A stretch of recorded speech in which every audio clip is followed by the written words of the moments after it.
hicimos un resumen, a ver si tengo alguna ventana acá. El día de ayer hicimos un resumen, ¿cierto?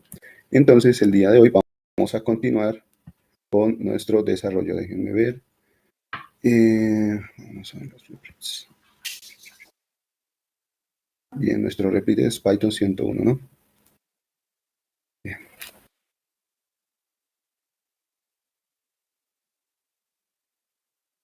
Vamos a ver si esto se conecta algún día. Está un poco lento. Replit. Ok, bien.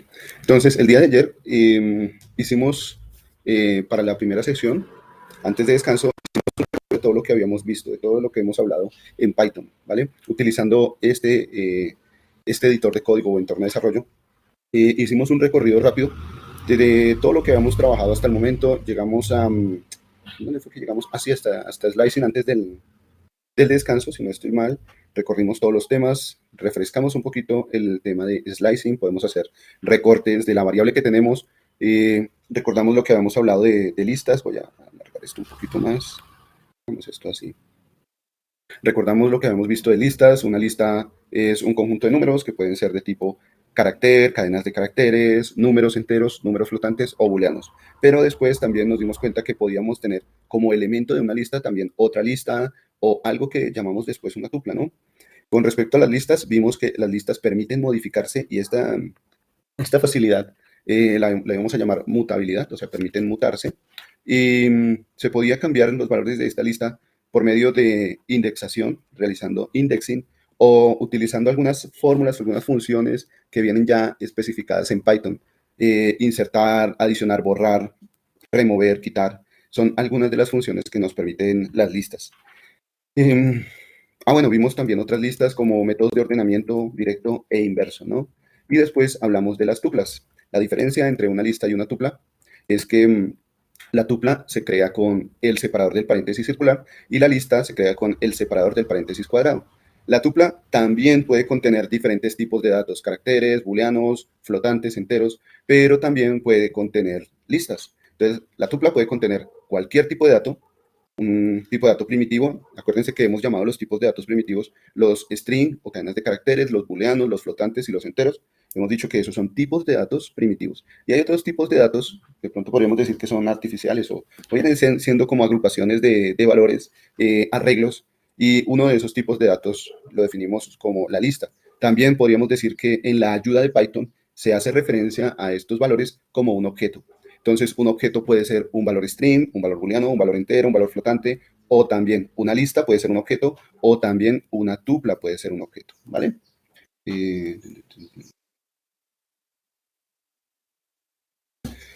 Vale, ok. Entonces, tenemos también listas que se pueden componer de tuplas. Una lista puede tener también un valor cadena de carácter o un carácter, un valor booleano, entero, tal, lo que sea, etcétera, pero también puede contener tuplas.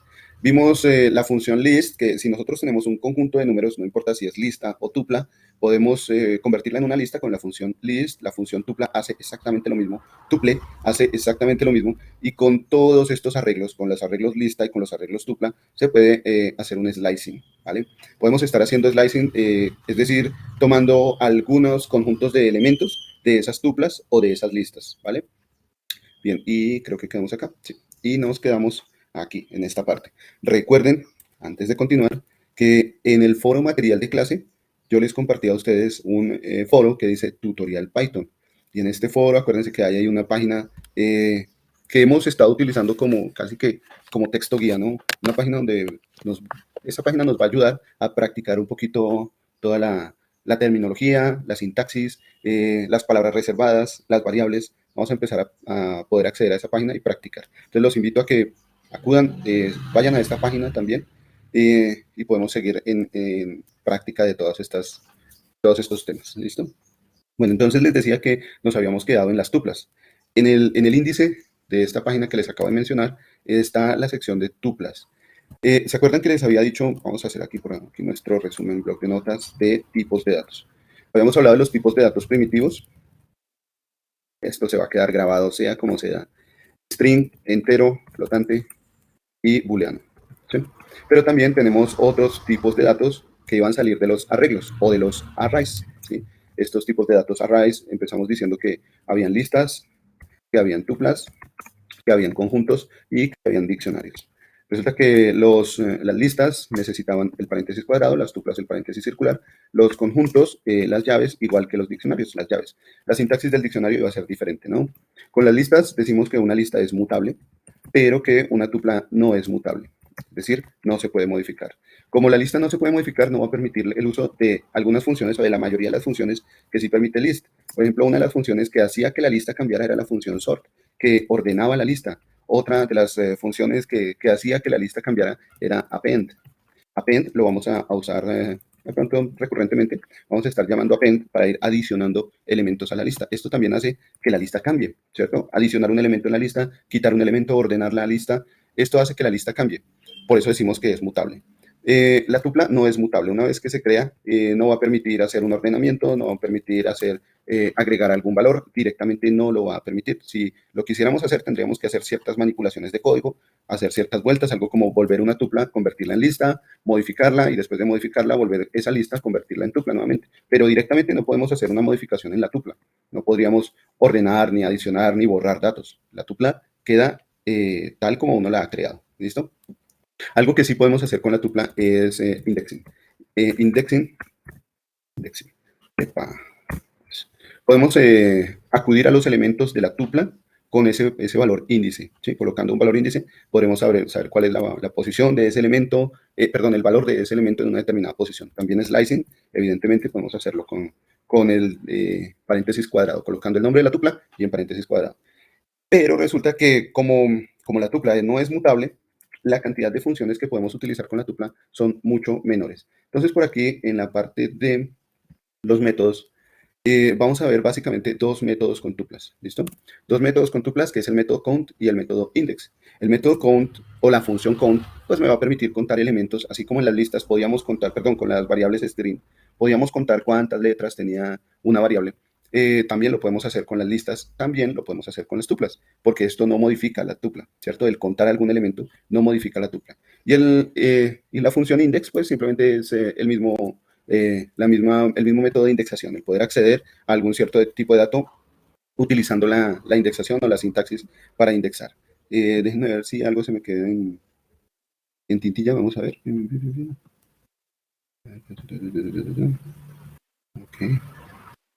No, prácticamente. Ok. Listo. Bien, por ahora dejemos así y vamos a decir que estos son los dos métodos que podemos utilizar con las tuplas. ¿Listo? Vamos a ver si este nos presta, nos deja ver un ejemplo del uso de la tupla con el método count o con la función count. Si nosotros tenemos una tupla que es un arreglo de números 1, 3, 7, 8, 7, 5. Bueno, otra cosa que permiten las tuplas es los elementos repetidos, ¿no? Aquí tenemos el 7 dos veces, tenemos el 5 dos veces, tenemos el 8 dos veces. Entonces, la tupla permite elementos repetidos. La lista también. La lista también permite elementos repetidos, ¿vale? Y para poder saber cuántos elementos tenemos en una tupla, entonces podemos utilizar el método count. Si yo quiero saber cuántos números 5 hay en esta tupla, pues simplemente llamo a la tupla se llama thisTuple, llamo a la tupla thisTuple, y esta tupla thisTuple, coloco punto, luego la función count, y entre paréntesis coloco el carácter o el número que quiero contar. Y ese valor se viene a almacenar en la variable x. La variable x se viene a almacenar un valor entero. Cuando nosotros vamos a ver la ayuda de la función count, la ayuda de la función count nos dice que esta función nos entrega un valor entero. Ese valor entero es el que viene a darse al lado derecho del igual, aquí en toda esta instrucción. Al lado derecho del igual vamos a tener un valor entero, y ese valor entero viene a posicionarse en la variable x. Luego imprimimos la variable x. Bien. Ese es un ejemplo para el uso del método count, y para el uso del método index, el ejemplo es el siguiente.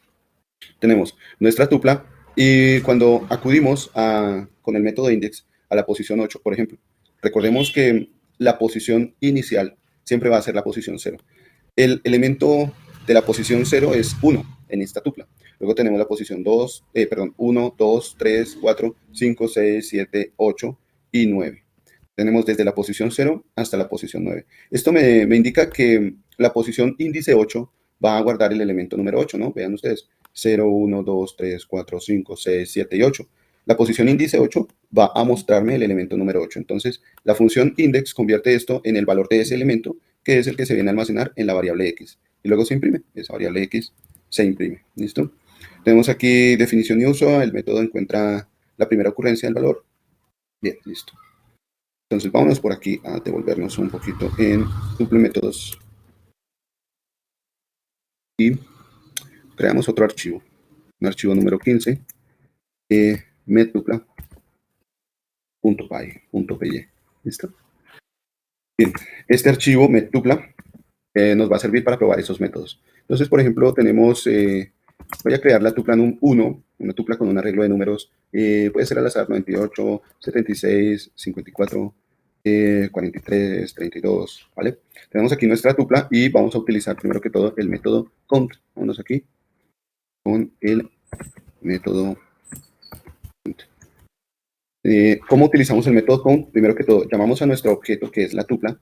Vamos a la tupla, le colocamos un punto y aquí pues nos salen las diferentes funciones que podemos utilizar con esa tupla. La misma ayuda de Replit nos dice o nos sugiere cuáles pueden ser las posibles funciones que nosotros podemos utilizar. Vamos con dos funciones que no inician con raya al piso. Ya veremos qué significa eso de raya al piso. Pero tenemos dos funciones que no inician con raya al piso. Count e index. Y resulta que la función count utiliza en su sintaxis solamente como argumento un valor. La función index utiliza en su sintaxis valor, inicio y finalización. Y estos son valores, van a resultar siendo valores opcionales. Entonces, vámonos con count. Y una vez que abrimos paréntesis, la ayuda de este editor nos dice que el valor, lo que va adentro como argumento de nuestra función count, puede ser cualquier cosa, ¿listo? Cualquier cosa que esté dentro del elemento puede estar o no estar dentro del elemento, si dentro de la tupla. Si no está dentro de la tupla, pues el resultado será 0. Pero aquí resulta que hay algo interesante y es esta flechita que nos indica el tipo de dato que nos entrega la función count. Opa, me hizo se desaparezca. Nos advierte el tipo de dato que entrega la función count. Dice que es un tipo de dato entero. O sea que si yo ejecuto esta función, esto se va a convertir finalmente en un número. 2, 3, 4. El número de veces en el que esté contenida una variable. Por ejemplo, voy a repetir aquí, vamos a repetir el 76. Y vamos a decirle que nos cuente cuántos 76 hay y que nos imprima esto. Vamos a decirle print ese valor. Vamos a decirle que nos imprima ese número de veces. Y ahora nos vamos para nuestro shell, ¿listo? Y aquí en el shell voy a escribir Python 15 y con la tecla de tabulado, recuerden que la tecla de tabulado autocompleta, le doy Enter y me devuelve el valor de 2, indicándome que hay dos elementos 76. También puedo decirle, bueno, preguntarle, bueno, ¿cuántos 98 hay? Vamos a ver cuántos 98 hay.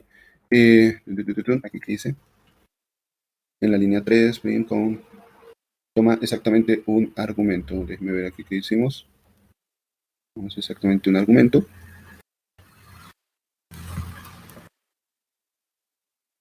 Ah, ok, no sé qué pasó. De pronto se me fue algo de más cuando lo dijiste. Entonces, ahora, con el elemento 98, bueno, nos dice que aparece solo una vez. Si nosotros tomamos ese valor, num1.count, y aquí nos preguntamos cuántas veces estará el número 43. Este valor lo podemos almacenar en una variable, la vamos a llamar la variable x, lo podemos llamar la variable num2, lo podemos llamar la variable que nosotros decíamos. Coloquémosle por ahora la variable a. Voy a decir que se llama la variable a, voy a imprimir el valor de la variable a. Entonces, la primera impresión me muestra cuántas veces aparece 98 y la segunda impresión me muestra cuál es el valor que está almacenando la variable a, que en este caso resulta ser ese número de veces que está el valor de 43. Vamos a ejecutar en el shell, vemos 1 y 1 que corresponden a cada uno de esos valores. Aquí voy a cambiar este por 76 para que se vea ya una diferencia. La primera impresión es el número de veces que está el valor 98, la segunda el número de veces que está 76, ¿vale? Bien, entonces podemos, como método, cuando nos entrega un valor entero, podemos enviarlo de una vez a impresión o podemos almacenarlo en una variable y posteriormente imprimir esa variable, ¿vale? Vámonos ahora con el método index. El método index entonces va a tomar la variable num1, vamos a decir que tomamos la variable num1, colocamos un punto, miren que aquí podemos seleccionar, de acuerdo a la ayuda, podemos seleccionar el método index, le voy a dar tabulado o enter, cualquiera de las dos le puedo dar ahí. Ah, bueno, y aquí resulta que cuando selecciono qué es lo que quiero encontrar, la misma ayuda me dice cómo va a estar representado su sintaxis de la función index. cómo se va a ver la sintaxis de index. Entonces, por ejemplo, aquí tenemos el valor, puede ser cualquiera, un valor de inicio, un valor de finalización. Retorna el primer valor índice, retorna el primer índice del valor. Entonces, vamos a utilizar aquí el método index y abrimos paréntesis y nuevamente se nos presenta la ayuda, ¿no? La ayuda nos dice que el método index nos entrega un valor que es entero, nos entrega un valor entero. Entonces vamos aquí a colocar, por ejemplo, 2 o 1 y vamos a imprimir este 20, ¿listo? Vamos a imprimir y ejecutemos aquí en nuestro shell. Aquí me dice que hay un error, X no está en... Déjenme ver, acudimos entonces aquí a nuestra ayuda. Recuerden que los programadores no se saben todo al derecho y al revés. Vamos aquí a retornar la primera posición. Pónganle cuidado. Bien. Resulta que, claro, aquí está. El valor 8 se encuentra en la posición 3. Ese es el valor que va a entregar, el valor de la primera posición que se entrega, ¿sí? Si nosotros queremos encontrar el valor o la posición desde, digamos, desde la posición 4 hasta la posición final, pues lo podemos colocar con los otros argumentos de la función index o del método index, ¿no? Entonces, vámonos aquí, vamos a hacerlo acá y vamos a corregir esta parte. Bien. Resulta que en nuestra tupla, el número 76 aparece en la posición 1, ¿vale? Vamos a colocar ahí el valor de 76. Así como en el método con colocamos 76, nos aparece dos veces el 76. Con el método index vamos a ver en qué posición nos aparece primero, cuál es la primera posición en la que aparece ese 76. Ahora sí, vamos a ejecutar, vamos a ver por acá, aclaremos y ejecutemos. Me dice que la posición en la que aparece el número 76 es la posición 1. Veamos a ver si es cierto. La posición inicial es la posición 0, la posición que sigue después es la posición 1. Vamos a hacer una modificación de acuerdo a lo que nos da aquí la ayuda. Bueno, aquí no nos deja utilizar los otros valores, bueno, no nos enseña a utilizar los otros valores, pero podríamos arriesgarnos, ¿no? Arriesgarnos y mirar qué pasa si colocamos el valor índice 76, el valor de la posición índice 76, luego colocamos un valor de inicio que es de tipo entero y luego un valor de finalización que también va a ser de tipo entero. Entonces voy a colocar aquí, voy a colocar la posición 2, vamos a colocar 2, vamos a ver si en esta parte podemos sectorizar por las posiciones desde la posición 2, 3, 4, 5 hasta la posición 5. Vamos a colocar aquí posición 5 y voy a modificar un poquito mi tupla. Voy a decir que mi tupla tiene aquí el número 90. ¿Listo? Vamos a ejecutar. Ejecutar, bien. Y entonces parece que no nos da los valores índice. Entonces vámonos con otro valor dentro de esta tupla. Otro número. Vamos con el 54 y ejecutemos. Bien. Y nos dice. Recuerden que se aprende más de los errores que de las ejecuciones claras, ¿no? Me dice que X no se encuentra en la tupla. X no se encuentra en la tupla. Veamos. Ok. Vamos a aclarar acá. Y vámonos aquí a la ayuda. Vamos a utilizar la ayuda. .index. Y si el valor no está presente, entrega un error y retorna el primer valor. Vamos a solicitar, a ver.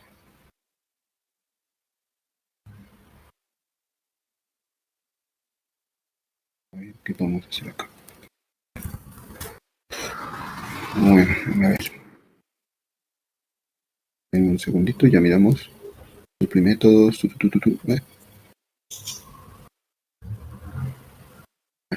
No nos deja utilizar los otros argumentos. Que pensar cómo hacemos. Vamos a ver. Digámosle que vamos con uno que esté ahí.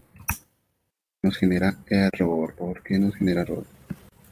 Fue de pronto un espacio en el 98. En mi caso ahorita con los de arriba. ¿Cómo es? ¿Cómo me dice? No lo entendí. ¿Un espacio en el 98?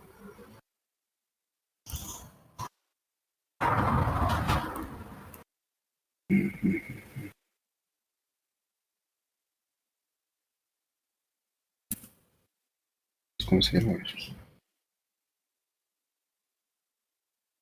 Posición 0. Este ya nos entrega aquí el valor. Desde la posición 0. Profe, yo ahí le coloqué la función AND y pues me salió la posición. ¿Dónde le colocó la función AND? ¿Acá? Ahí en vez del 0 le coloqué AND. Ah, ok. Tal vez sí, ahí le va a entregar un valor numérico también entero. Pues como es una operación lógica, pero lo que él recibe aquí es un entero. Mire que ya voy a colocar aquí, a ver si nos muestra la ayuda. Resulta que este valor start recibe un entero, ¿sí? Si nosotros le colocamos ahí un operador lógico, ese operador lógico va a ser un resultado lógico. Si yo le coloco un AND, sería el AND de falso y falso. Falso y falso me da falso. Pero como él recibe acá un valor entero, ese falso lo convierte a un tipo de dato entero. Convertir un falso a un entero, el resultado es un cero, ¿sí? Entonces aquí nos va a dar precisamente ese cero. Pónganle cuidado. Le voy a colocar el 76 que le había colocado anteriormente. Uy, ¿qué pasó? Acá se me falta otra. Eso. Le voy a colocar el 76, pero voy a colocar como posición inicial el valor 0, la posición índice 0. No sé por qué no me funcionó para las otras. Y voy a ejecutar. ¿Listo? Vamos a aclarar aquí porque qué vergüenza con ustedes tener eso todo sucio. Vamos a decirle que desde la posición 0 y me entrega el valor de 1. Es decir, que desde la posición 0 me va a decir que desde la posición 0 me entrega la primera posición, la posición 1, tiene el elemento 76. Vamos a ver si cambiando esta posición o cambiando el elemento, en esta ocasión, cambiémoslo por 54 y vamos a ejecutar. Aquí debería darnos otro valor. Si esta es la posición 0, la posición 1 y la posición 2 que tiene el 54, esa es la que debería salir. ¿Sí? Efectivamente la posición 2. Voy a correr ahora esta posición de inicio, voy a correrlo aquí a la posición 1. Vamos a ver qué nos entrega ahora Python. Nos sigue entregando el 2. Entonces, estas posiciones de inicio y final tienen que estar antes de la ubicación del número que nosotros queremos saber cuál es esa ubicación, valga la redundancia. ¿Sí? Se deben encontrar antes. Vámonos con el 32. Voy con el 32. Y ahora, no solo voy a colocar el 0, sino que ahora me voy a colocar de valor de finalización. Vamos a decir que va desde el 0, 1, 2, 3. Voy a colocarla hasta antes del 32. Vamos a ver ahora sí. Recuerden que se aprende de los errores. ¿Qué posición dije? 0, 1, 2, 3. Vamos a colocar aquí la posición 3. ¿Listo? Posición 3 y voy a aclarar aquí el shell y ejecutamos. Aquí nos dice que no encuentra el error, que no encuentra el valor, perdón, que no encuentra el valor. Hay un error porque no encuentra el valor. Pero ahora voy a decirle que vaya ya no desde la posición 0, 1, 2, 3, sino que ahora vaya hasta la posición 4, hasta la posición 5. 5, coloquémosle la posición 5 o incluso la posición 6. Vamos a colocarle la posición 6 de posición final, ¿sí? Y ahora nos vamos a ejecutar nuevamente nuestro código y esta vez sí nos entrega un resultado, ¿sí? Ahora sí nos entrega un resultado, indicándonos que desde la posición 0 hasta la posición 6, el 32 se encuentra en la posición 4. Vamos a ver, 0, 1, 2, 3 y 4. Sí, efectivamente, el 32 se encuentra en la posición 4. ¿Listo? Si en este intervalo no se encuentra ese valor, pues va a decir efectivamente que no está. Voy a hacer lo mismo ahora con el valor de 76. Vamos a ver por qué. Porque aquí no me dio. Sin embargo, aquí me va a generar, puede que me genere un error. Bueno, sí, el primer valor que me entrega es el 76. Voy a correr el valor final. Voy a correrlo 0, 1, 2. Voy a correrlo a la posición 2. Vamos a ver si nos entrega ese resultado. Ahora sí nos lo entrega.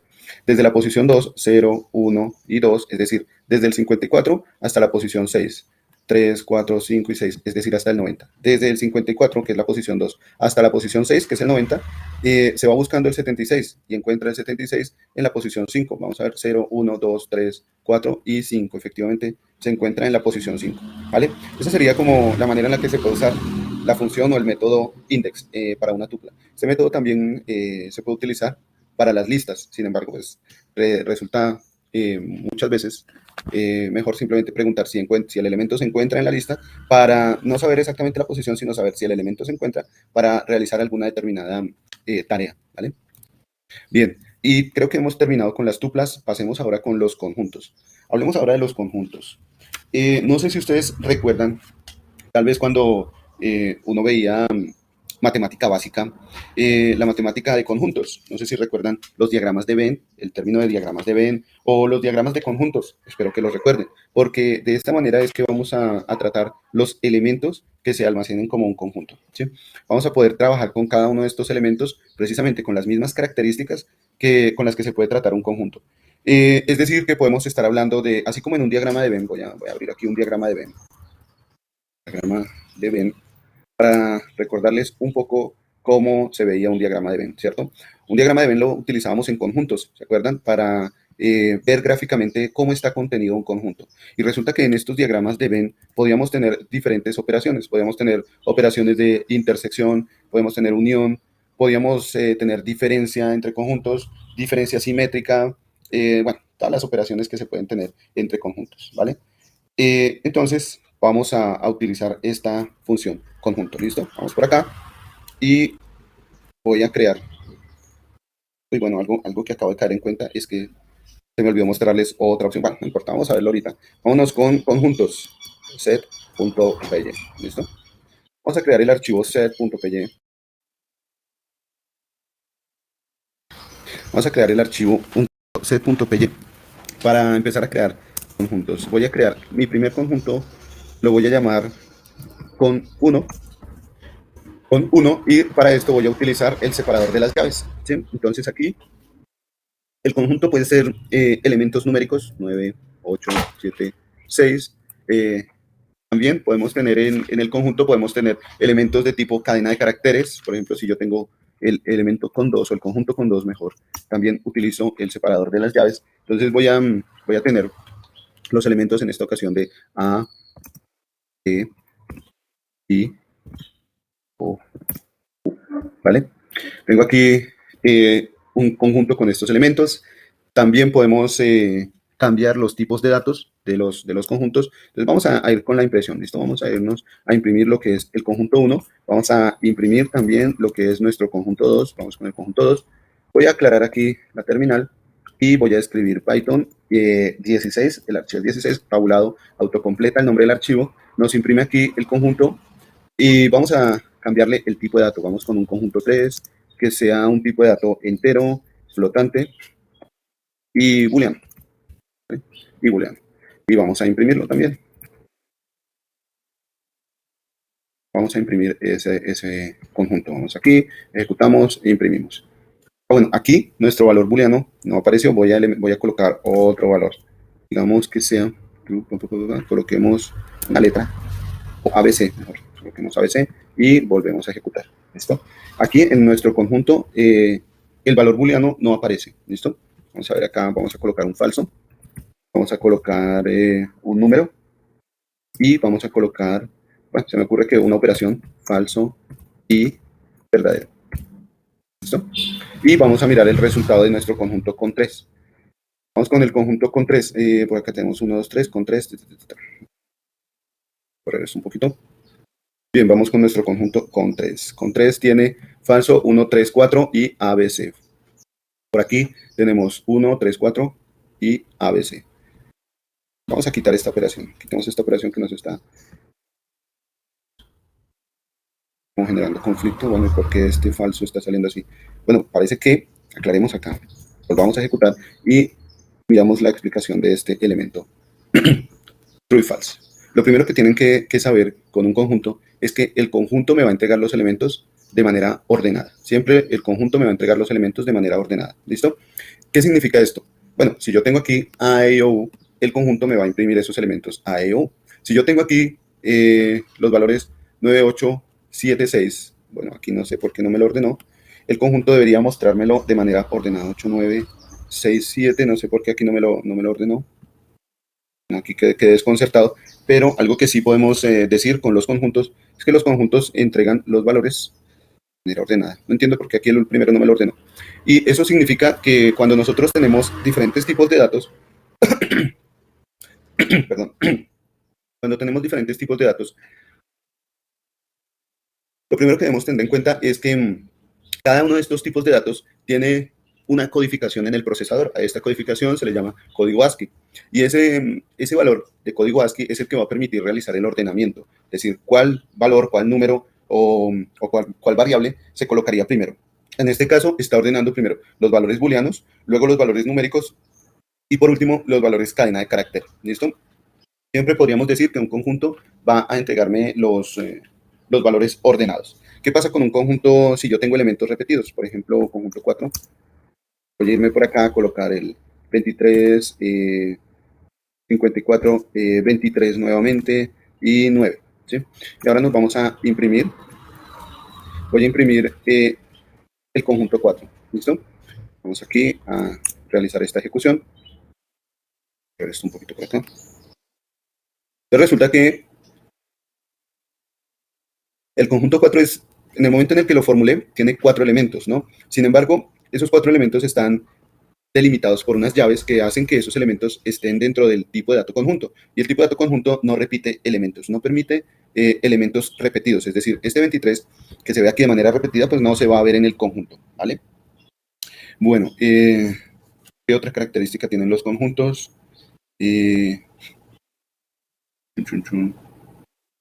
Bueno, el conjunto no permite slicing.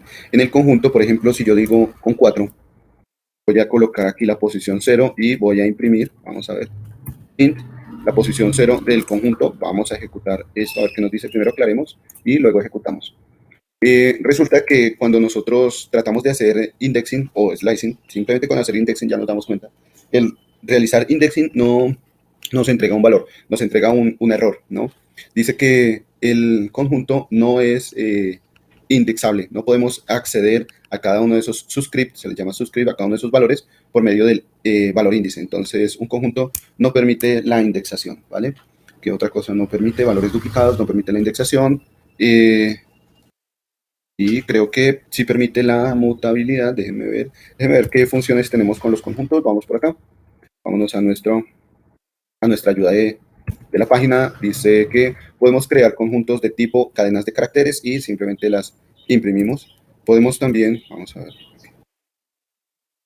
Un orden significa que los ítems en el conjunto no tienen un orden definido. Vale.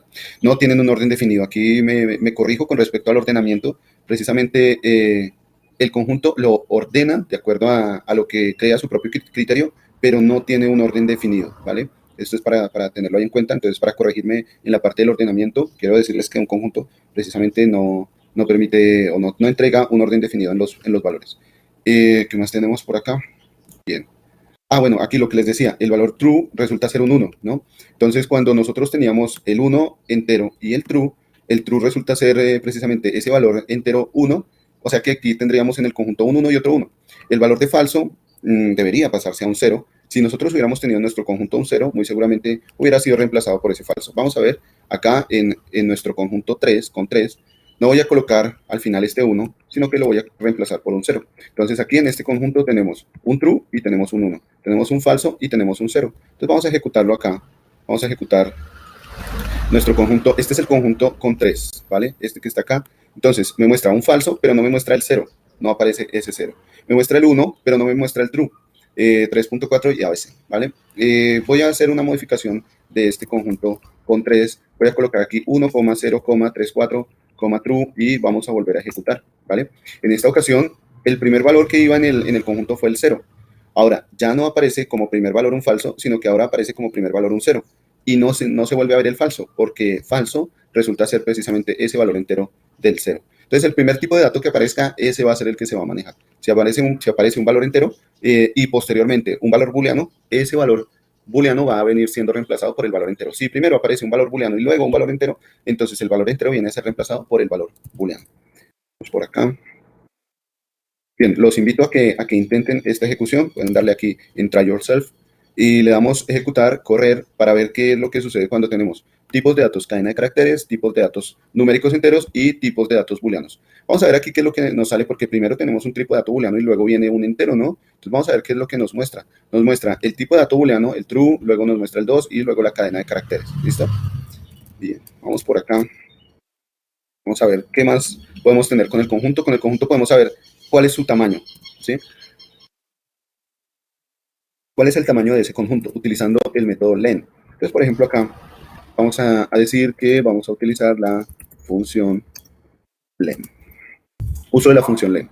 Entonces, lo que voy a hacer es decir, preguntar por la longitud de uno de los conjuntos. Puede ser en este caso el conjunto con 3, que es el que va a tener más elementos repetidos. Vamos a envolver esto en un print, ¿sí?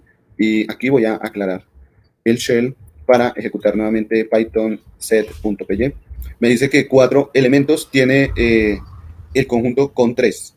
Tiene 4 elementos, veamos, 1, 2, 3 y 4. A pesar de que tiene elementos repetidos, solo cuenta con los elementos propios de ese conjunto, ¿cierto? Esos 4 elementos. Bien. La función len, ¿qué otra función tenemos por aquí? Tipos de datos. Podemos hacer conjuntos de tipos de datos, entonces conjuntos de cadenas de caracteres, de tipos numéricos o de tipos booleanos. Podemos armar ese tipo de conjuntos o una combinación de todos ellos, como lo que teníamos ahorita hace un momento. La función type me va a permitir saber cuál es el tipo de dato, si es conjunto, si es tupla, si es lista. Entonces, dentro de nuestro léxico, vamos a colocar ahora otro tipo de dato, que es el conjunto. ¿Listo? Entonces, vámonos ahora con el Replit a utilizar la función type. Entonces, vamos a colocar aquí type.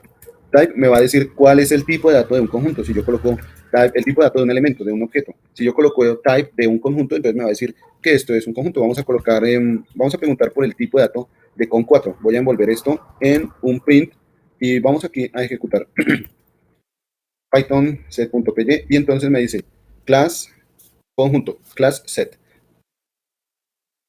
Vamos a correr por acá. Set es nuestro conjunto. Ya podemos decir que tenemos ahora otra palabra reservada dentro de nuestro léxico de Python, la palabra set, que hace alusión a un tipo de dato conjunto. ¿Listo?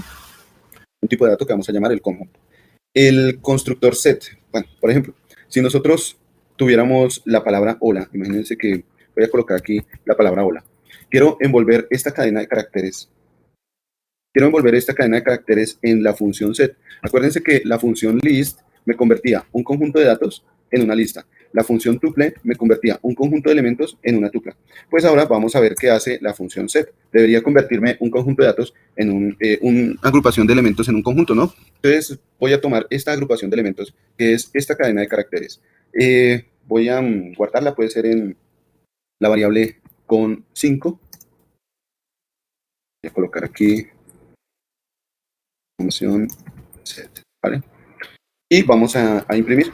Vamos a imprimir con 5. Vamos a ver qué es lo que nos sale. Aquí voy a aclarar la pantalla y ejecuto Python set.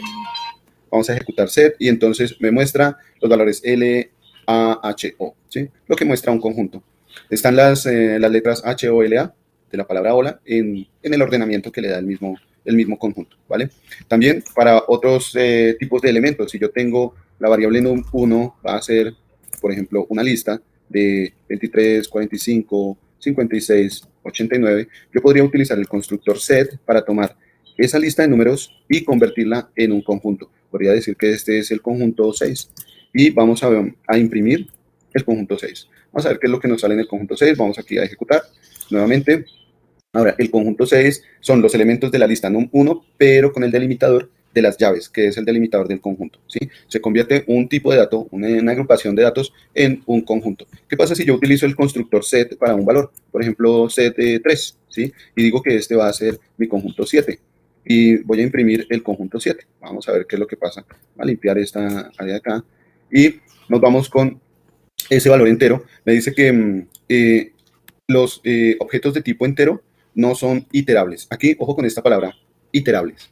Iterable significa que sea repetible, que le dé cierta repetibilidad. Todavía no hemos visto las funciones de iteración, pero podríamos decir que lo que necesitan este tipo de funciones, por ejemplo, la función set, tupla y lista, es un conjunto de elementos, no un solo elemento, sino varios elementos o un arreglo de elementos. ¿Listo? Por ahora vayámonos familiarizando con esta palabra iterable. Vamos a encontrarla en las ayudas y en los errores que nos dé las funciones de agrupación o las funciones que tengamos que repetir, ejecutar instrucciones repetidas veces. ¿Listo? Bien, entonces voy a quitar esto ya que no me lo deja tener, entonces quitémoslo. Y vayámonos a nuestro descanso. Por favor, vayan formulando sus preguntas. Si hay puestos para Python, sí, así es. Adelante, pues Python compuestos. Listo, entonces vámonos a un descanso, si les parece bien. Nos vemos nuevamente a las 7:22, ¿vale? 7:22.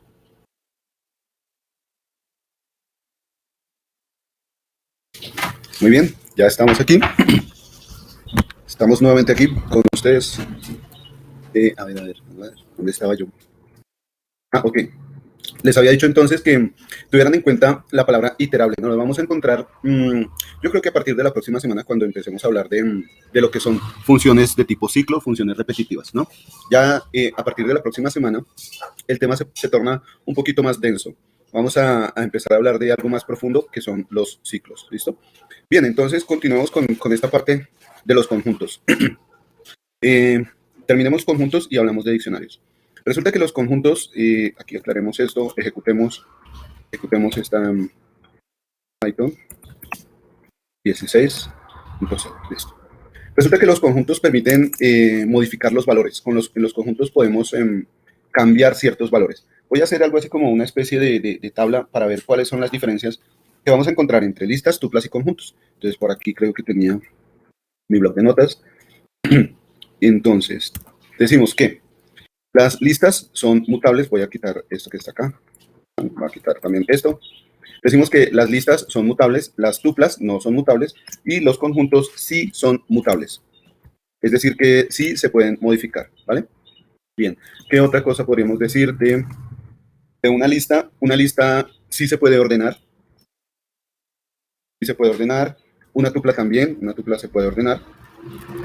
Pero un conjunto no. Un conjunto no se puede ordenar.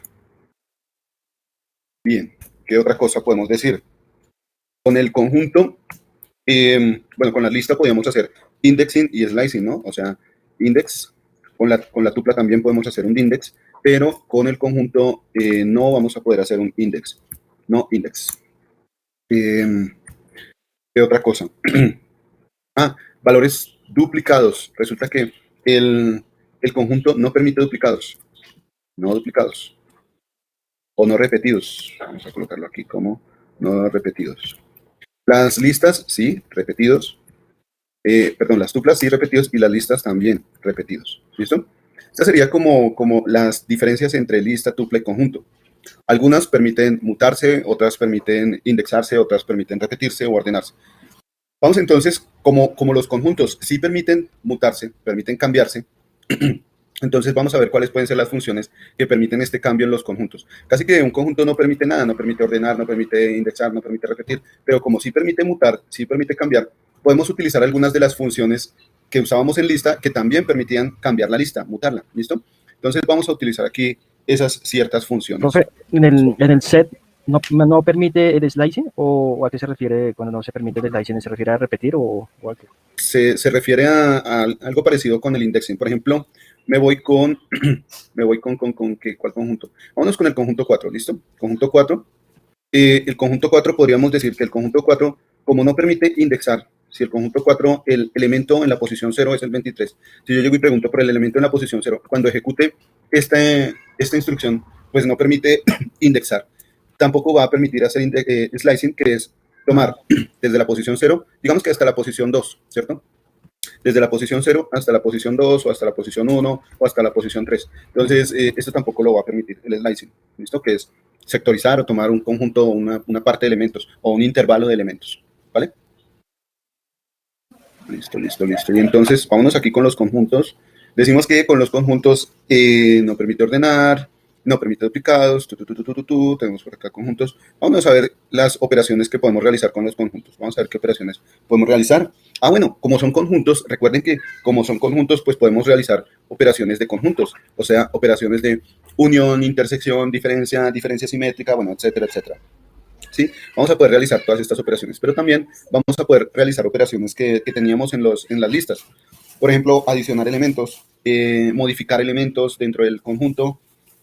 Una de las funciones es la función add. Me voy con el conjunto 6, es este último conjunto que está acá, ¿no? Este es el conjunto 6.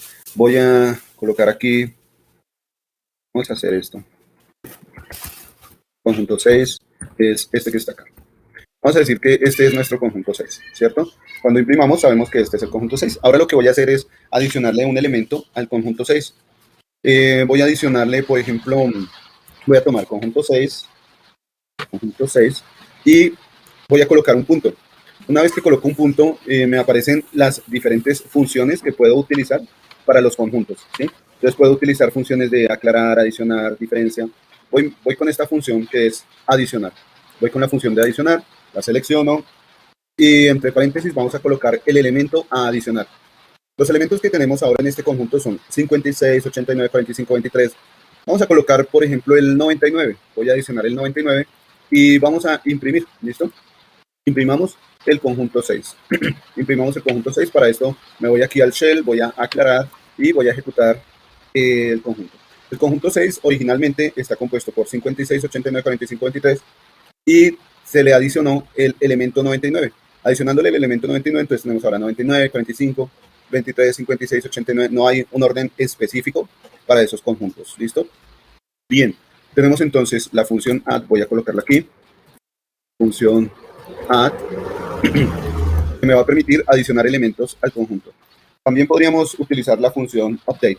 ¿Listo? Función update.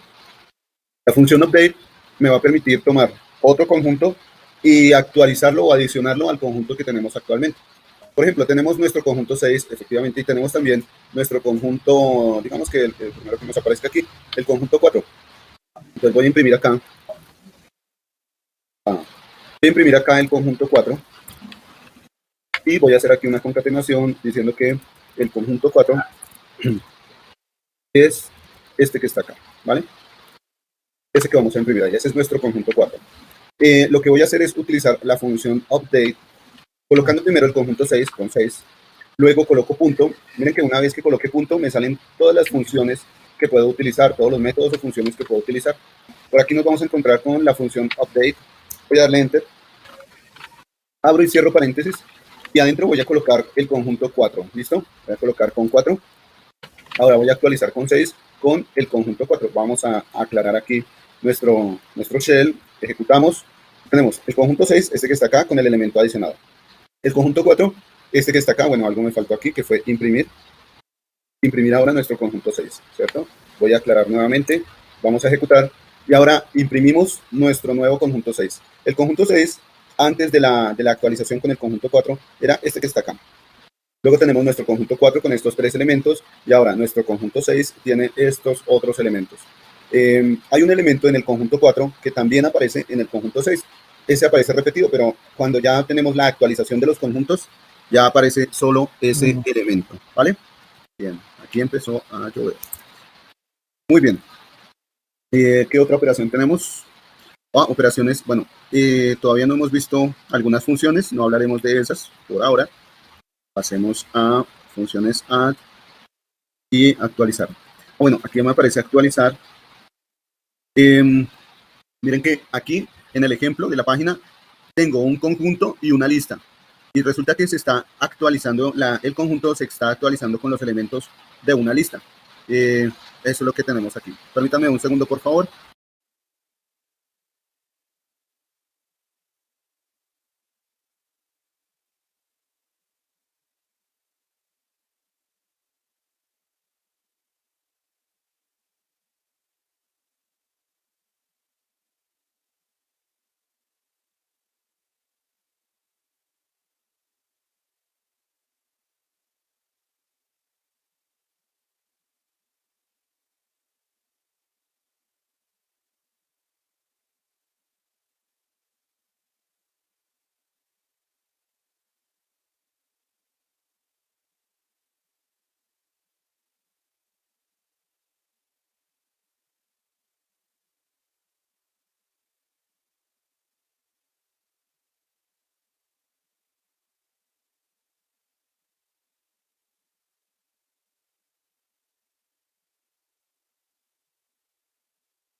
¿Me escuchan, por favor?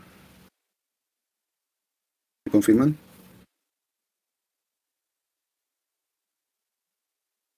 Vale, gracias, Elizabeth.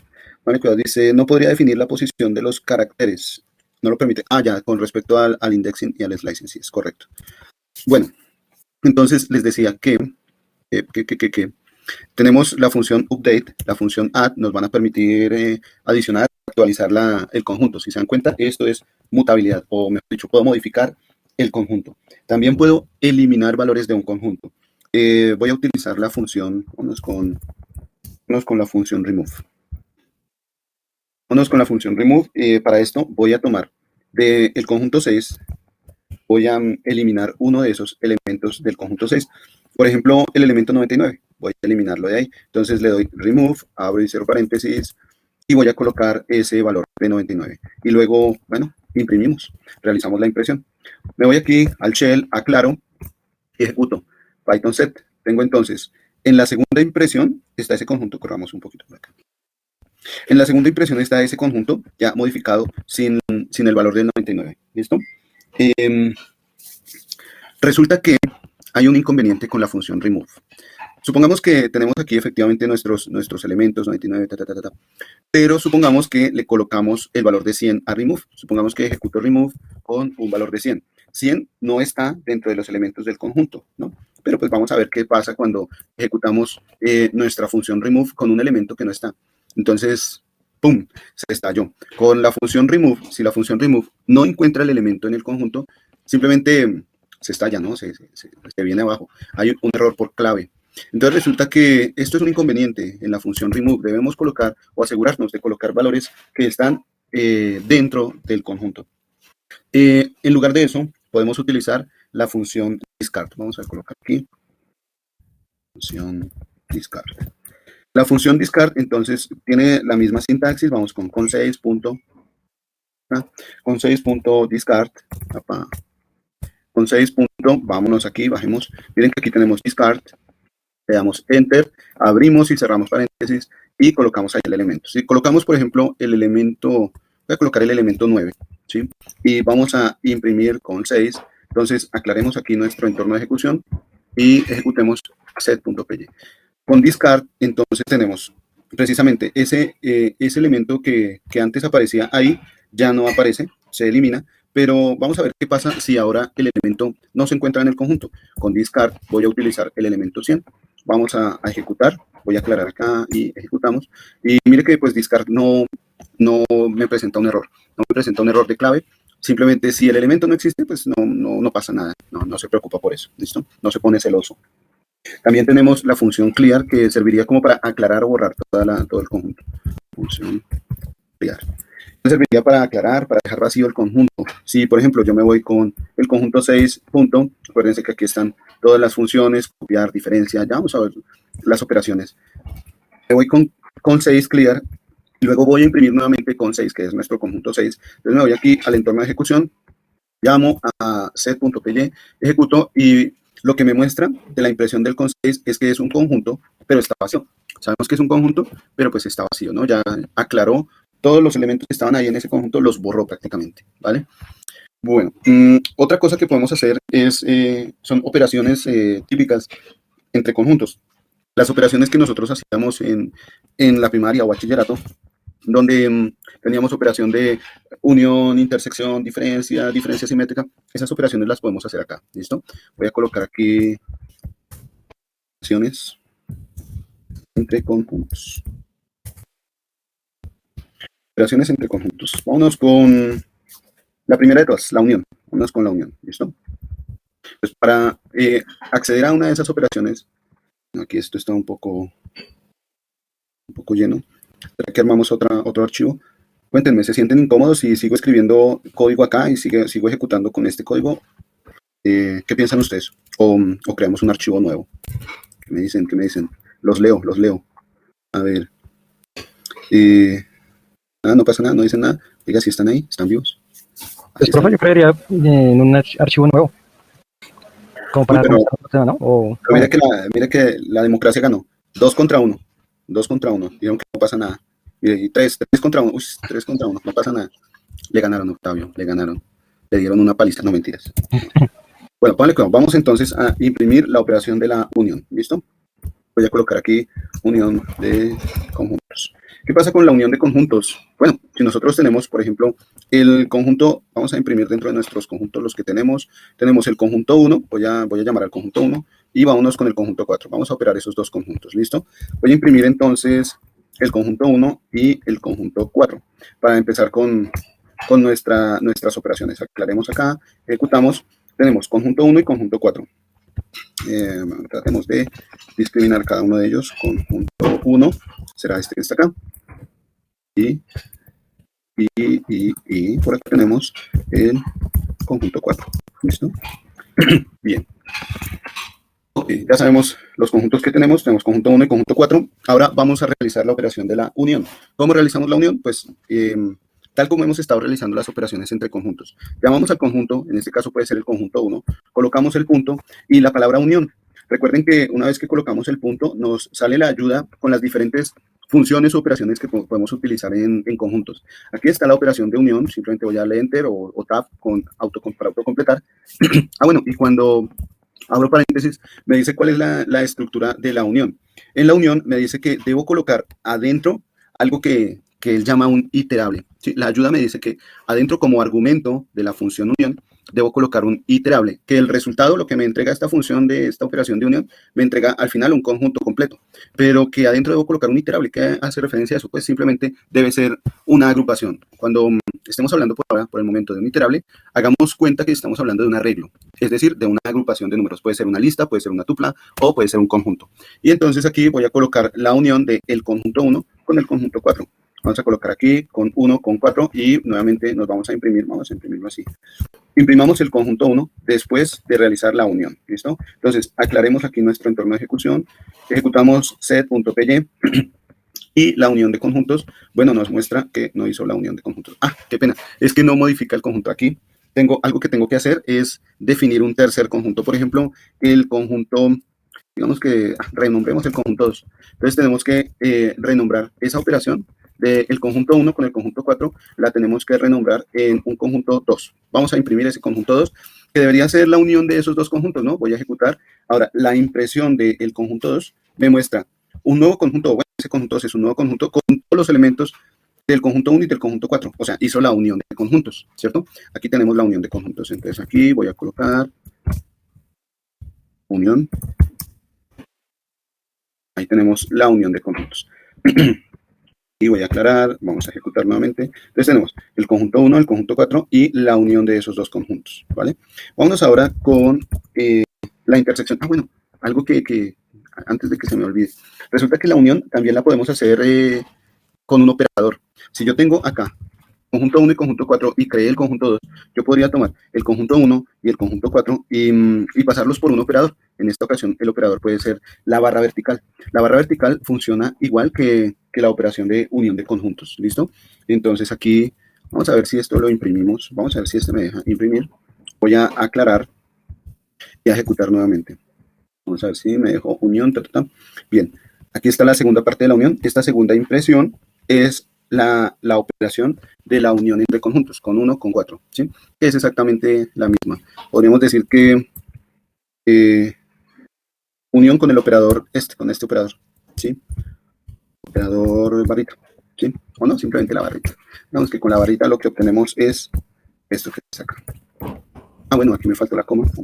Si no, después me desharé. Pongámoslo así a la misma altura. Entonces, aclaremos y ejecutemos.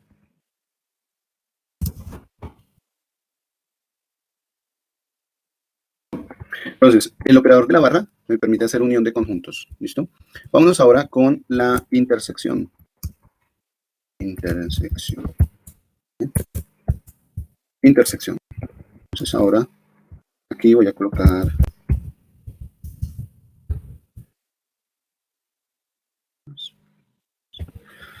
Vámonos ahora con la intersección de conjuntos. Para esto, voy entonces a llamar al conjunto 1, nuevamente vamos con el conjunto 1. Voy a utilizar el punto, voy a buscar la función que me servirá para la intersección. Vamos a ver, aquí tenemos una que se llama intersection, otra que se llama intersection update. Voy a utilizar solo intersection, ¿listo? Vámonos con intersection, la función intersection. Vamos a ver por acá.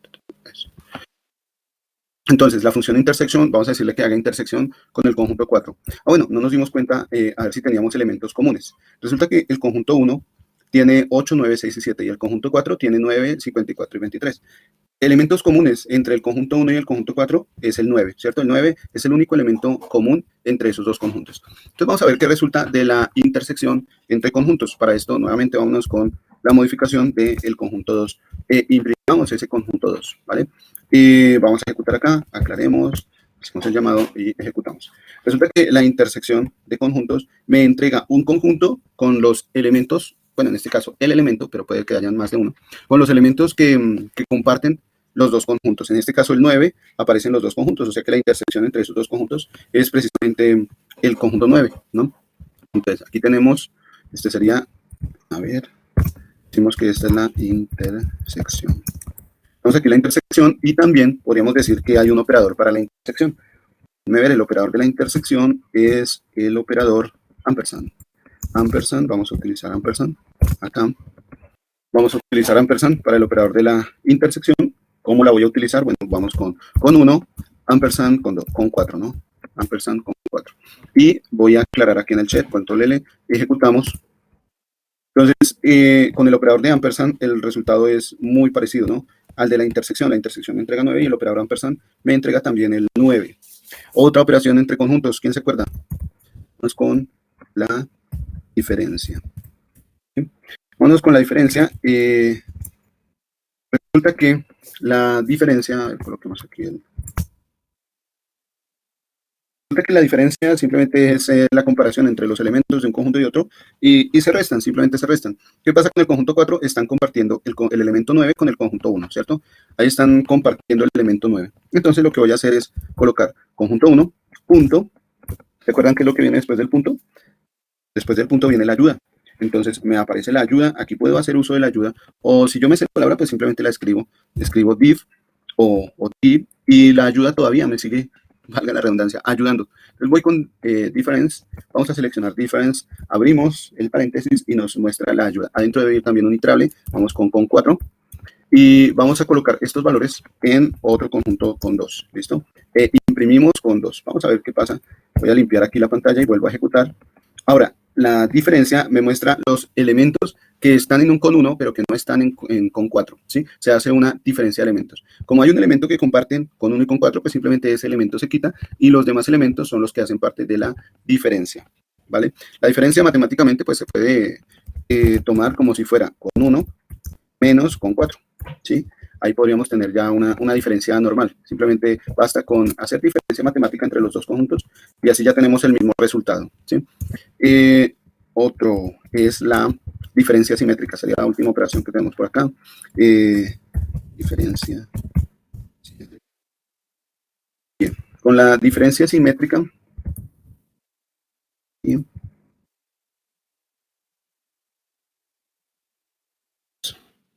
Entonces, la diferencia simétrica, vamos a utilizar nuevamente el llamado a nuestro conjunto 1, vamos a colocar punto, y esta vez vamos a colocar symmetric difference. Vamos a buscar la palabra symmetric difference, que me va a permitir hacer la diferencia simétrica. Una vez que abro el paréntesis, me dice que adentro también va un iterable y que el resultado de esta función me entrega un conjunto. Vamos a utilizar entonces el conjunto 4, con 4. Vamos a colocar aquí nuestro conjunto 4, y esta operación la vamos a guardar en el conjunto 2. Vamos a correr esto un poquito.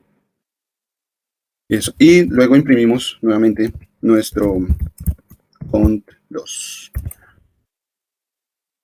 Vamos a imprimir nuevamente con 2. Entonces aquí aclaramos y ejecutamos nuevamente. Tenemos la diferencia simétrica. Son precisamente los elementos que no están, los elementos del conjunto 1 que no están en el conjunto 4 y viceversa, ¿cierto? Sumados. Entonces, por ejemplo, en el conjunto 1, el elemento 8, 6 y 7 no están en el conjunto 4. Esos sí vienen a sumar ahí, 8, 6 y 7. Y los elementos 54 y 23 del conjunto 4, esos también se vienen a colocar ahí en la diferencia simétrica. Para que recuerden un poquito el comportamiento de estas funciones, bueno, los invito a que revisen dentro de los diagramas de Venn cómo se ve el comportamiento gráfico de cada una de esas operaciones, ¿sí? La operación de diferencia, aquí la primera es una diferencia, la segunda es una diferencia, la última de la primera fila es una diferencia simétrica. Una diferencia simétrica se graficaría de esta manera. Ya esto. Entonces, la diferencia simétrica se aplicaría de esta manera. Tenemos la intersección, la unión de conjuntos, otra diferencia normalita. Bueno, las dos primeras no son diferencias, sino que son el conjunto tácito tal como está. Pero si ustedes quieren recordar un poco el comportamiento gráfico de estos conjuntos, pues los invito a que busquen en YouTube y vean desde imágenes, en Google, desde imágenes, vean cuáles son las diferentes operaciones, porque aquí me salió fue un YouTube, por eso fue que dije YouTube. Pero la manera correcta sería buscar en Google imágenes. El operador. Bueno, el operador. Resulta que hemos utilizado operadores para cada una de las operaciones. El operador para la diferencia simétrica va a ser este que parece como que a veces lo utilizamos para representar un número elevado a la otro. Por ejemplo, si yo quiero representar 3 elevado a la 2, utilizo ese símbolo. En esta ocasión lo vamos a utilizar para hacer diferencia simétrica. Aquí voy a colocar con 1 el símbolo, con 4. Y esto lo voy a envolver en un print. ¿Listo? Simplemente voy a envolver esto en un print. Nuevamente me voy aquí al shell y ejecutamos y vemos el resultado de la diferencia simétrica es exactamente igual, ¿vale? Bueno, aquí tenemos entonces las diferentes operaciones que podemos realizar con conjuntos. Y hasta aquí la clase del día de hoy. Nos vemos, no mentiras. Hasta aquí el tema de conjuntos. Déjenme ver aquí me ayuda. Bien. Entonces, aquí, perfecto. Entonces resulta que dentro de nuestro temario, en el temario tenemos listas, tuplas, conjuntos. Ya hemos visto estos arreglos. Y ahora el que viene es diccionarios. Bueno, en conjuntos, si ustedes se dan cuenta, cuando le seleccionan ese link de conjuntos, hay un link que dice métodos, con los métodos para utilizar con los conjuntos. Entonces vamos a ver qué métodos me permiten utilizar los conjuntos. Tenemos el método para adicionar, para aclarar, copiar, diferencia, difference, update, discard. Todos estos vienen con su respectivo ejemplo. Algunos de los que no hayamos visto, entonces los invito a que simplemente los seleccionen, le dan clic y revisan cuál es la sintaxis, cuál es la ejecución. Esa función viene con ejemplo para que ustedes mismos la puedan ejecutar. ¿Listo? Bien, y entonces nos vamos por acá con el otro tipo de datos que nos hace falta, que son los diccionarios. Vamos a hablar de los diccionarios. Los diccionarios resultan ser tal vez de los más importantes tipos de datos que vamos a manejar en cuanto a ciencia de datos y análisis de datos hace referencia. ¿Cómo podríamos representar un diccionario? Para esto voy a abrir una hoja de Excel. Permítanme, abrimos una hoja de Excel y les explico. Algo que vamos a manejar dentro de la terminología de los diccionarios es la llave y el valor. Vamos a hablar de llave y valor, ¿listo? Para hablar de los diccionarios voy a empezar hablándolo desde el punto de vista gráfico. Voy a hacer una referencia gráfica del diccionario, ¿listo? Imaginen que tienen una tabla. Vamos a imaginar una tabla. Vamos a hablar de...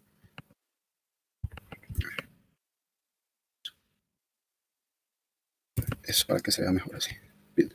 Imaginen que tienen una tabla pequeñita, ¿sí? No estoy hablando de un arreglo, sino que estoy hablando de una tabla de datos donde nosotros vamos a tener aquí una etiqueta, por ejemplo, nombre, apellido y cédula o código, ¿cierto?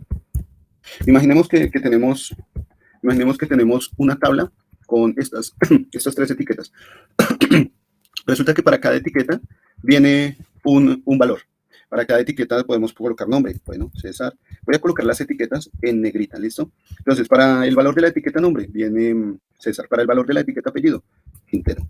Para el valor de la etiqueta código, 1, 2, 3, 4. ¿Listo? Tenemos esta pequeña tabla. Y digamos que esta pequeña tabla tiene también una representación. Se puede pasar a valores de texto plano, en donde eso hace que sea más fácil la transportabilidad. Es decir, que se pueda descargar más fácil, que se pueda pasar más fácil, copiar más fácil en cuanto a la densidad o el peso del dato, de la tabla que se está manejando, ¿no? Entonces tenemos inicialmente una tabla sencilla y a las etiquetas las vamos a llamar claves o llaves también. En inglés, key, ¿listo? Las key van a ser las claves o las llaves, ¿de acuerdo? Cualquiera de los dos términos, cuando yo haga referencia a clave o llave, estoy haciendo referencia a las etiquetas de esa tabla, ¿listo? Y cuando yo haga referencia a los valores que están adentro de esa tabla, pues voy a hacer referencia del valor. En inglés, value. Pues aquí voy a hacer referencia del valor. Se dice que un diccionario está estructurado con esta pareja de datos, llave-valor, ¿sí? Entonces, para definir esta llave y este valor, en un diccionario yo lo que hago es colocar el nombre, luego coloco 2 puntos y luego el valor, ¿sí? Debemos tener en cuenta que como estamos en un lenguaje de programación, si el nombre viene en cadena de caracteres, pues debe colocársele su comilla simple, ¿no? Entonces aquí, o comilla doble. Aquí voy a colocar la comilla doble. Para el valor, si el valor también es un valor de tipo cadena de caracteres, debe colocarse así su valor, ¿listo? Entonces, la manera en la que se van a manejar esos tipos de datos es con la pareja que vamos a llamar key value o la pareja clave valor o la pareja llave valor, ¿de acuerdo? Esos términos. Con el apellido, igual, vamos a tener en el apellido, vamos a hacer acá. Vámonos acá. El apellido, entonces tenemos apellido, el apellido es la clave, luego viene el 2 puntos, este 2 puntos es importante porque es el que me separa la clave del valor, y luego viene el valor que está dentro del apellido, ¿listo? Con código, igual, tenemos código, cerramos las comillas, colocamos el 2 puntos y luego el valor. Como el valor del código es un valor numérico, este sí no va entre comillas, es un valor numérico. Ese valor numérico puede ser entero, puede ser flotante, no importa, ese ya no va entre comillas. Entonces, en los diccionarios vamos a tener, para discriminar cada uno de los datos, vamos a tener esta pareja, clave-valor. ¿Listo? La vamos a ver así. ¿Cómo vamos a tener la separación de cada uno de esos datos? Cada uno de esos datos va a venir separado con una coma. Entonces, si yo tengo esta clave-valor, esta pareja clave-valor, y quiero colocar la otra pareja clave-valor, entonces simplemente le coloco una coma. y después de esa coma viene esa pareja clave-valor, la que tenemos posteriormente. La sintaxis que vamos a manejar es esta. Tenemos la clave, 2 puntos, el valor, y si queremos o tenemos que colocar otra clave, entonces va la coma, la clave, 2 puntos, su valor. Y si viene otra clave, que es este el caso, entonces colocamos la coma, la clave, 2 puntos y el valor. ¿Listo? Esta es la sintaxis que vamos a manejar para definir estas estructuras. Yo tal vez coloqué así de pronto la manera en la que se pueden ver los valores de una tabla, pero puede que otra persona los vea de esta manera. Supongamos que hay alguien que los vea así, ¿cierto? No, quedó feo el formato. Vamos que... Bueno, me quedó igual de feo, qué pesar. Listo. De todos los bordes. Entonces puede que alguien lo vea las tablas de esta manera, es decir, aquí las etiquetas y aquí los valores, ¿cierto? O puede que usted vea las tablas desde este punto de vista, aquí las etiquetas y aquí los valores. Por ahora, podemos decir que la sintaxis de un diccionario sirve para almacenar este tipo de datos que vienen de esta manera. Una etiqueta, que vamos a llamar clave o llave, y un valor. Este valor pueden ser muchos valores, porque puede que tengamos muchos nombres. Puede que esté en este conjunto de datos, puede que esté César Quintero, puede que esté Octavio, puede que esté Luisa, bueno, etcétera. Puede que estén muchas personas construyendo ese conjunto de datos, ¿no? Por ahora, vamos con uno a uno. Entonces, voy a utilizar esta sintaxis, voy a colocar esta sintaxis, voy a copiarla. Acuérdense de la pareja clave-valor. Esto es, ¿cómo diríamos? Clave. Es clave saber que viene la clave y el valor. Entonces, acuérdense, pareja clave-valor. Vamos a estar manejando esos dos términos, ¿listo? Para nuestros diccionarios. La manera en la que se construye un diccionario es utilizando el delimitador de las llaves, ¿sí? Entonces, si yo tengo el delimitador de las llaves, con la sintaxis que acabamos de ver, llave-valor, llave, 2 puntos, valor, coma, llave, 2 puntos, valor, coma, llave, 2 puntos, valor, diríamos que ese es un tipo de dato diccionario, ¿vale? Vamos a irnos aquí a nuestro Replit y voy a crear un nuevo archivo. Vamos a llamarlo 17bit.py. Y aquí en nuestro archivo de diccionario voy a aclarar esto para que no se vea tan... Y vamos a extender esto un poquito más por acá. Eso. Bien, entonces, tenemos nuestra sintaxis, ¿se acuerdan? La llave, 2 puntos, el valor, llave, 2 puntos, valor, llave, 2 puntos, valor. Voy a envolver todo esto en unas llaves. Todo esto lo voy a envolver en unas llaves, así de sencillo. Simplemente voy a colocar esas llaves y envuelvo esa sintaxis de la pareja clave-valor, separado con el 2 puntos y con el separador de coma para cada dato. Y voy a llamar a esto el diccionario 1, ¿listo? El diccionario 1 va a ser ese conjunto, corramos esto un poquito más para acá, para que se vea de pronto en una sola línea. Tenemos aquí el diccionario 1 con la sintaxis o con la estructura de la pareja clave-valor, ¿listo? Este es un formato estándar, se asemeja mucho al formato que manejan los tipos de datos que se llaman JSON o algunas veces lo llaman JSON, ¿sí? Esta es como la estructura de ese tipo de datos. Ahora, si nosotros queremos, bueno, tenemos en este caso, miren que tenemos un diccionario, va a tener muchos datos, ¿no? Si yo tengo una ventana más corta para ver todos esos datos, tal vez se van a ver un poco acumulados. Con el fin de darle mayor orden, algo que se puede hacer es simplemente tomar el delimitador, digamos que tengo un diccionario 2, ¿sí? Tomo el delimitador de las llaves y hago un salto de línea, ¿sí? Y resulta que en ese salto de línea, aquí puedo colocar las parejas llave-valor y cada una de esos elementos llave y valor pueden ir después del separador coma, pueden ir en un salto de línea. Entonces, a lo que me refiero es que aquí va la llave valor. Coloco la coma y luego hago un salto de línea. Luego viene otra llave valor, coloco la coma y viene otro salto de línea, ¿sí? Es una manera en la que puedo tener un código un poco más ordenado. A diferencia de lo que tenemos en la primera línea, en el primer diccionario, tenemos un diccionario 2 que se ve con la pareja clave-valor, se ve más claramente. Esto sirve para tener un código un poco más ordenado y es la sintaxis que nosotros tenemos acá en nuestra página de ayuda, ¿sí? Si ustedes se dan cuenta, tenemos la pareja clave-valor, separada por una coma, y luego viene el salto de línea de la otra pareja clave-valor y así sucesivamente. ¿Listo? Bien, ¿qué tenemos por acá? Bueno, aquí simplemente ya podemos ir a imprimir, vámonos a imprimir estos diccionarios. Podemos darle imprimir DIC 1, imprimir DIC 2, se van a imprimir lo mismo, ¿no? Vámonos con la impresión de DIC 1. Vamos a imprimir DIC 1 y vamos a imprimir DIC 2 aquí abajito, ¿listo? Para esto, entonces, me voy a escribir aquí patrón 16 con tabulado autocompleto, 16. Era 16, tengo otro 16 DIC. Renombremos este archivo DIC, voy a renombrarlo con 17. Ya tenemos nuestro archivo dig 17. Entonces ahora lo que voy a hacer es colocar aquí 17 a un lado para autocompletar y veo la impresión de mis dos diccionarios. Son exactamente los mismos, solo cambia es el nombre, ¿no?, de cada uno de esos diccionarios. Bueno, vamos por acá. Ya si hay preguntas. Bueno, vamos a ver qué tenemos por acá. Tenemos, bien, ¿cómo vamos a hacer para ver ciertos valores del diccionario? Vamos a ver qué nos dice esto. Bien. Listo, entonces, ¿cómo vamos a hacer para ver ciertos valores del diccionario? Por ejemplo, si yo quiero ver, voy a hablar del diccionario 2. El diccionario 2 tiene, no voy a colocar aquí César, coloquemos otro nombre, vámonos con Carolina Gómez. ¿Listo? Entonces, Carolina, de apellido Gómez. Y voy a colocar código 54321, ¿vale? Bien, aquí ya están dos diccionarios que comparten como una estructura, ¿no? Pero los valores son diferentes. Voy a aclarar aquí en el shell y voy a ejecutar Python 17 y me doy cuenta que las llaves son las mismas, pero los valores son diferentes. Es lo que vamos a utilizar de pronto para diferenciar esos dos diccionarios, ¿vale? Entonces, les decía, lo que vamos a utilizar, lo que vamos a hacer a continuación es ir a mirar los valores de una determinada llave. Cuando nosotros tenemos un diccionario, la llave se va a encargar de como de sectorizar ese conjunto de datos o ese valor que está almacenando. Por ejemplo, si yo en diccionario 1 quiero saber qué contiene la variable nombre o la llave nombre, entonces lo que puedo hacer es utilizar la estructura de la indexación, del indexing. Si yo llego y digo dic1,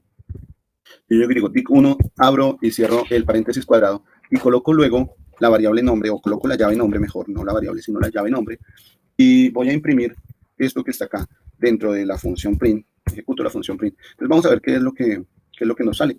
Voy a aclarar y ejecutamos.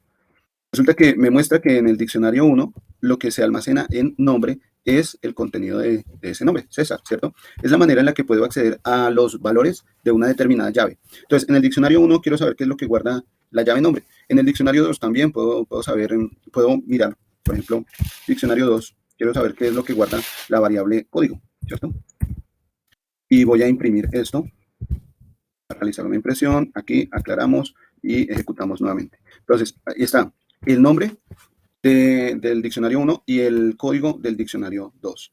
Es la manera en la que podemos acceder a los valores de nuestro diccionario. ¿Voy con preguntas? ¿No hay preguntas? ¿Todo está bien? Súper. Bueno, ¿qué tenemos más por aquí? La versión 3.7 del diccionario es ordenada, la versión 3.6 anteriores no son ordenados. Bueno, ahorita yo creo que estaremos utilizando versiones posteriores a la 3.7. Recuerden, cuando vayamos a instalar Python en nuestros computadores, recuerden mirar cuál es la versión de Python. Ahorita les sugiero que bueno, ahora tengan en cuenta usar versiones superiores a la 3.9. La 3.9 y la 3.10 son versiones ya estables. Bueno, sin embargo, pues sigamos, ya esto puede ser adicional en la medida que vayamos practicando cada vez más. No permite duplicados. Entonces, los diccionarios no permiten duplicados. ¿Qué pasa si nosotros tenemos dos llaves iguales? Miren, tenemos dos llaves, pero cada una de esas llaves almacena un valor diferente. Voy a darle enter yourself y vamos a mirar qué es lo que pasa en la ejecución. Recuerden, el diccionario tiene dos llaves iguales, pero con valores diferentes. Cuando vemos la ejecución, solo nos aparece una llave, ¿de acuerdo? Aparentemente, el valor que queda es el último en ser almacenado. Pero por ahora, algo que podemos tener en cuenta es que los diccionarios no permiten el duplicado de llaves. No se pueden duplicar llaves. También podemos ver el tamaño del diccionario con la función len. ¿Listo? La función len me va a permitir ver el tamaño de mi diccionario. Por ejemplo, aquí en el replit voy a hacer uso de la función len. Voy a colocar función len. Y voy a envolver dentro de la función len a mi diccionario 1. ¿De acuerdo? Diccionario 1. Y esto lo voy a envolver en una función de impresión, pues para que se vea el resultado. Voy aquí a mi shell y el control L y escribimos Python 17, un lado autocompleta. Bien, y tenemos acá el nombre, el código y por último tenemos la longitud de ese diccionario. Hace referencia a la cantidad de etiquetas o de llaves que nosotros vamos a tener, ¿no? Acuérdense que vamos a estar hablando de la pareja llave-valor. Entonces, ¿cuántas llaves tiene este diccionario? Tiene 3 llaves. Esas van a ser las que se van a mostrar ahí en el momento de hablar de una longitud o de un tamaño del diccionario con la función len. ¿Qué otra cosa tenemos por acá? Bien. Bueno, los tipos de datos. Un diccionario también puede aceptar tipos de datos cadena de caracteres, booleanos, enteros, flotantes o incluso el otro tipo de dato es el de la lista, ¿no? También podemos tener tipos de datos conjuntos o tuplas aquí en los valores del diccionario. Las llaves también pueden ser tipos de datos, cualquier tipo de dato, pero la condición es que sea un tipo de dato primitivo, ¿sí? Entonces, para las llaves se suele utilizar cadenas de caracteres o valores numéricos enteros, aunque también puede ser valores numéricos flotantes, pero para las llaves de los diccionarios se suele utilizar palabras, cadenas de caracteres, o se suelen utilizar valores numéricos enteros, ¿vale? No se colocan para las llaves, no se colocan valores, no se suelen colocar valores como listas, tipos listas o tuplas, ¿no? Aquí ya nos puede llegar a generar un error. Se utilizan cadenas de caracteres y números enteros. La función type también nos va a decir cuál es el tipo de dato. Cuando nosotros tengamos un diccionario y lo envolvemos con la función type, pues nos va a decir que el tipo de dato es un diccionario. ¿Cómo nos lo va a decir? Bueno, aquí vamos con int type. ¿Listo? Voy a colocar aquí dict1 y vámonos acá, aclaramos y ejecutamos. La manera en la que nos dice es con las 4 letras D y Z, dict. ¿Listo? Es la manera en la que nos va a decir que ese es un tipo de dato diccionario. Bueno, ¿qué otra cosa tenemos? El constructor dict, así como con las funciones lista, tupla, set, podíamos construir esos arreglos de datos. Para el diccionario también podemos hacer lo mismo. Utilizamos el constructor dict. ¿Cuál es la sintaxis? La sintaxis para utilizar un dict, una función dict, y que me deje esto como un diccionario, es la siguiente. Se coloca la clave y se coloca el operador igual y luego el valor, ¿sí? Aquí la diferencia es que la asignación no se hace con el 2 puntos, sino que se hace con el igual. ¿Listo? Para tener en cuenta esto. La diferencia es que al utilizar dict tenemos que utilizar el operador igual. Ya no sirve el operador 2 puntos, nos genera error. Entonces tenemos aquí llave igual valor, coma, llave igual valor, coma, llave igual valor, dependiendo de la cantidad de etiquetas que se tengan. ¿Listo? Bien, ¿qué otra cosa tenemos por acá? Colecciones, listo. Ya lo que nos queda es empezar a practicar con los diccionarios. Vamos a hablar de las funciones de los diccionarios. ¿Qué podemos hacer con los diccionarios? Vamos a ver qué funciones son importantes. Por ejemplo, esta función keys va a ser importante para nuestro diccionario. Vamos a ver si tengo la función, bueno, get no, pero la función values, la función values. Estas van a ser funciones importantes en nuestro diccionario para obtener una lista de las llaves o para obtener una lista de los valores. ¿Listo? Por ahora, si quieren, para este fin de semana, los invito a que cacharreen, a que cliquen. Si ya se sienten seguros con Python, simplemente vayan avanzando, practiquen, realicen los ejercicios. Resulta que en esta página, al finalizar cada unidad o cada tema, al final hay un link con ejercicios para los diccionarios, para las tuplas, para las listas, los operadores, para cada uno de los temas que hemos visto en Python, hay un link de ejercicios. Pueden aprovechar para practicar este fin de semana. Lo importante es que se practique lo que se ha hecho, ¿no? De nada sirve simplemente asistir a la clase y no practicar, porque se nos va a olvidar después. Esto puede ser riesgoso para que se nos olvide. Tenemos que estar practicando permanentemente. ¿Listo? Es mi recomendación. Por último, recuerden que el día de mañana tenemos entonces un encuentro con las personas que pronto se han rezagado, que quieran adquirir más destreza, quieran tomar más confianza en la ejecución de Python. Nos vemos el día de mañana a las 7 de la mañana por el link de Teams que les compartieron los monitores. ¿Listo? La plataforma que vamos a usar es Teams. ¿Listo? No vamos a usar esta que está acá. Vamos a usar Teams, ¿de acuerdo? Es una clase adicional. No vamos a avanzar en tema. Vamos a practicar lo que hemos visto hasta el momento, en estas últimas 2 semanas. Vamos a practicar lo que hemos visto. Si usted perdió una clase, asista a la clase de mañana y pregunta, si tiene preguntas, pregunte. ¿Listo? Nos vemos entonces mañana. Dios los bendiga. Un fuerte abrazo. Feliz fin de semana. Éxitos. Chao, chao. Bendiciones.